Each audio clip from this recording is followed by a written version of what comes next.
Hello and welcome back to Autistic After Hours. I'm your host Ashra, and today I wanted to talk about something which may be a touchy subject. I'm not sure. I hope it's not offensive to anybody. It's really just something that I've noticed as a recent shift in the discourse online in autistic communities, in my community, and it's that I've noticed this shift where in the past I saw a lot of autistic people, a lot of creators, a lot of people in the comments talking about how they specifically and only felt like they got along well with other autistic people and how they didn't really want or have any relationships outside of other autistic people. Like they only had friendships with other autistic people. They only started to feel like they belonged in this world, like friendship-wise, when they had relationships with other autistic people. Basically just a lot of conversation in autistic communities about how many autistic people felt like they only got along with other autistic people. Whereas now I've noticed a shift. I see a lot of autistic people talking about how they don't often get along well with other autistic people. Before we get into the episode, quick reminder to follow Autistic After Hours wherever you're listening, whether that is on Spotify, Apple, or YouTube. Also, reminder to follow the Instagram account at Autistic After Hours if you want to keep up with my original content over there. We are at over 75k followers, I think. So thank you so much for your support. And without further ado, let's get into the episode.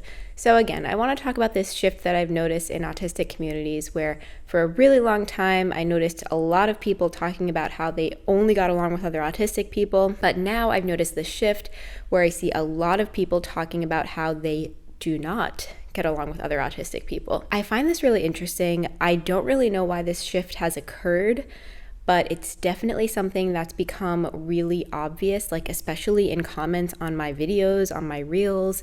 I just notice a lot of people talking about how like they as an autistic person have a really hard time hanging out with other autistic people. I kind of been reflecting on this and I think it's something that I kind of relate to, and I wanted to discuss my reasonings why. Basically, something that I've noticed as I've started to make more connections in the autistic community and even started to hang out with other autistic people, I've noticed it can be really hard for me to hang out with people that have contradictory accommodation needs to me. And I think this makes a lot of sense when you think about it. I, as an autistic person, have low support needs. However, I do need a lot of accommodations, and I tend to only befriend people who are super relaxed and chill and like will let me sort of narrate and like guide the experience based on my accommodation needs, or people who are really, really similar to me and have similar needs, and therefore we are able to accommodate each other in accommodating ourselves. What I've noticed is when I hang out with other autistic people, sometimes my needs become put on the back burner, and that is not because of them. It is not at all because they aren't like letting me accommodate myself. It is not because they are not being accommodating of me. It is because I struggle massively with people pleasing. So when I hang out with somebody who has different needs than me, I will completely adjust myself for them. And because of that, I end up feeling really drained and exhausted in spending time with them because I feel like I can't accommodate myself because I am too worried about accommodating them. I'm hanging out with somebody and they ask me to do something for them. They ask me for a specific accommodation. And if it's like something that I can't do or something that would like be violating my own needs, I will often do it anyways, because in the moment it's really, really hard for me to like feel like I'm letting somebody down or feel like I'm not being accommodating. And it's also hard for me to like know my own needs in the moment too. So sometimes I will violate my own boundaries or my own needs because in the moment it's hard for me to identify that that's what's happening. And so I often just find that I overextend myself or I put my own needs on the back burner when I'm with somebody who has contradictory needs. I will often just forget about my own and adjust completely for them. And again, it is not their fault whatsoever. It is entirely because of my own struggles. It's because I struggle with people pleasing. I struggle with overextending myself. I struggle with asserting my own boundaries. And so maybe this is something that will change as I get stronger in those areas.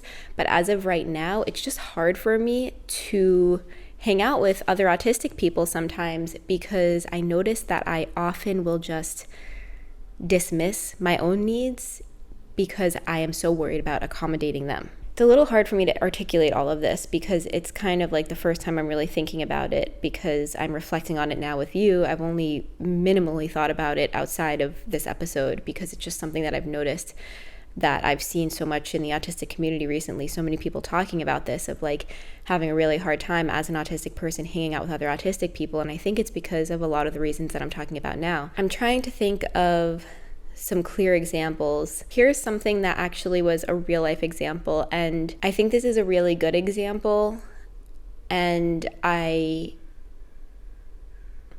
want to talk about it because it was an instance where I really kind of dismissed my own needs for somebody else's, and it's like a small thing, but it was impacting to me. So something about me is I have a stim of biting my lips and cheeks and fingers a lot, to a point of like self-mutilation. Like I often end up with really bad cuts. I often end up bleeding and hurting myself because of it. As a result, I often chew gum because it helps me to focus, and it also helps me to redirect this behavior so I'm not hurting myself. I was hanging out with another autistic person once, and they have misophonia, and I also identify with misophonia. I don't know for sure that I would meet criteria of having it. I think I do, but I do know how disabling it is and how painful it is to have misophonia and to like be subject to hearing things that are really debilitating to you. This person has misophonia, and my gum chewing was bothersome to them, which is totally valid, like completely understand that. And of course, I didn't want to be causing that, so I stopped chewing my gum. But it's a situation like that where because I stopped chewing my gum, I then am now in a position of potentially like harming myself because I'm now accommodating this person, and in so doing, I am dismissing one of my own needs, which is needing to stim through chewing. And if I don't do it, I often end up hurting myself. So that is a really good example of what I mean by like, often when I'm hanging out with another autistic person, with another disabled person, sometimes I end up dismissing my own needs or choosing to ignore my own needs because they have an accommodation that they need fulfilled. And I'm very quick to dismiss my own self for other people in situations like this. And so hanging out with other autistic people can sometimes be really exhausting and draining for me and put me into a position of feeling like really, really neglected because I want to show up for them and I want to accommodate them. Now, this is not true across the board. I've hung out with a lot of other autistic people where this did not occur, but often what did happen is they were accommodating me, and I wonder if maybe they were putting themselves into positions of wanting to accommodate me and therefore kind of ignoring their own needs, similar to what I was doing in the example that I just gave. And I know there's a give and take, and there's like a balance, and there's probably, you know, in a healthy dynamic where there's two autistic people, there's a balance. Like, I'm gonna accommodate you in ways where I can, and you'll accommodate me where you can. And sometimes that means making sacrifices. I mean, this exists in any relationship, autistic or not. But the combination of needing accommodations and being an extreme people pleaser makes this really difficult.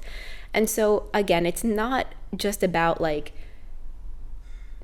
having difficulty hanging out with other autistic people. It's the combination of having difficulty because my own struggles make it hard for me to show up for myself in addition to showing up for somebody else. So it's really that. And so I just want to make that really clear because I think this conversation can easily turn into like something negative where it's not meant to be something negative. Like, it's not at all meant to be like, oh, I don't want to hang out with other autistic people. Not at all.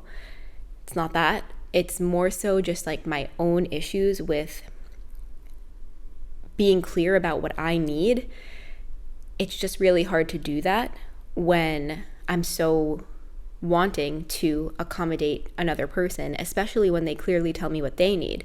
It's really hard for me to then say, oh, like, I mean, in the example I gave, I could have in that moment been like, is there anything we can do where like I can still chew my gum and maybe it wouldn't bother you? Like maybe there's some sort of, maybe like if you have noise canceling headphones that you could put on that would help. Or maybe if I'm like really careful to chew with my mouth closed, which I do anyways, but like if I could have shown up that way for myself in the moment, it would have been helpful and maybe we could have come to an agreement. But in that moment, because of my people pleasing, I'm so quick to just be like, oh my gosh, yes, and dismiss my own need for theirs. And that's why it can be hard for me to hang out with other people that have accommodation needs. When I'm hanging out with my boyfriend, for example, he provides a lot of support, and often the experience is very tailored around my needs because I have a lot of them, and they're very important for my regulation. And he's not disabled, so he's in a position where he's able and willing to adjust for me, and it doesn't bother him. I tend to befriend people that are in that sort of position because that is what I need, because I have a lot of needs. And so I get along with people who are able to adjust willingly and comfortably to my needs. And for this reason, it is sometimes hard to befriend other autistic people, especially when they have contradictory needs to mine. Ultimately, I wanted to make this episode because I think this shift that I'm noticing in discourse in autism spaces online is really interesting and also somewhat validating, because I think for a very long time there was this general consensus of like, oh, if you're autistic, just find other autistic people and you'll get along and you'll be friends. And I've talked about this before and how it's inaccurate and how like just because two people are autistic doesn't mean they're going to be friends, doesn't mean they're going to get along, doesn't even necessarily mean that they will be more accommodating of each other because they might have different needs, obviously. And so it's somewhat validating to hear this other side of things where people are acknowledging the fact that like sometimes it is really hard as an autistic person to hang out with other autistic people. And it shouldn't be wrong to say that, because there can be very real struggles that come with two people that maybe have both strong needs for accommodations, and those needs might be very different. And it makes a lot of sense that it would be hard for those two people to accommodate each other if they have different needs. And again, this is true whether you are autistic or not. Like the same thing can be said for two ADHD people, or like an ADHD person and an autistic person, or a ADHD person and a neurotypical person. Like the same thing can be said for any pair of people. If you have opposing needs, then of course it might be difficult to get along. But I think this conversation is especially relevant to autistic people because I'm autistic and talking about my experience, but also because for so long in the community I've heard people saying how they only get along with other autistic people, but now there's this new side of things where people are talking about the realities of having difficulties in these dynamics. And I think that's important because it brings nuance. It shouldn't just be said as a blanket statement that like, if you're autistic, you should find autistic friends, because that really doesn't work for everybody. And as I've mentioned in this video, there are real struggles that can come up in these dynamics. And ultimately, the point of this is just to, I guess, add nuance to this conversation, to say that it can be awesome finding autistic friends. And at the same time, finding autistic friends can introduce certain struggles that you may not have encountered before. And it may be hard to be friends with other autistic people for those struggles and for those reasons. And that is valid. And it's okay to acknowledge that. So let me know what you think in the comments. Curious to hear from you. Curious if you've noticed this shift as well. Ultimately, I hope to just open up conversation about this. I thought it was very interesting to see this shift happening. And as always, Thank you so much for listening. Remember, autistic adults exist. We deserve awareness, support, community, and acceptance, and I'm so grateful that you're here. I'll talk to you again soon. Bye.